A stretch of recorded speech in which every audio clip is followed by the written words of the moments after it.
le ministre des Droits humains, de l'égalité des chances des Gabonais de l'étranger, a religieusement écouté certains acteurs de la société civile gabonaise sur les menaces qui planent sur la quiétude des citoyens. Reconnaissant la réalité exposée par ses hôtes, le patron des droits humains ne va pas du dos de la cuillère. Combien de fois n'avions-nous pas fait des sorties pour dénoncer un certain nombre de faits?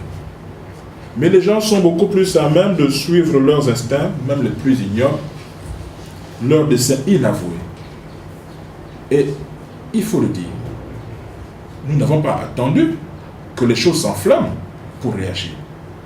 Nous sentions déjà, via la Commission nationale et les autres organismes des droits de l'homme, que les choses étaient en train de péricliter. Aussi, Alexandre Tapoyo a-t-il demandé aux uns et aux autres de se regarder dans un miroir, toute chose qui pour lui de mettre chacun devant sa responsabilité. Les gens foutent royalement aux pieds les droits humains. Les gens ne cherchent à comprendre ou à rencontrer ou à parler des droits de l'homme que lorsqu'ils sont violentés eux-mêmes, lorsqu'ils sont touchés eux-mêmes, ou quand leurs intérêts sont mis en mal. Là, on cherche les droits de l'homme, on cherche le ministère, on cherche le ministre. Je suis désolé, c'est tristement malheureux. Et je le dis tous les jours.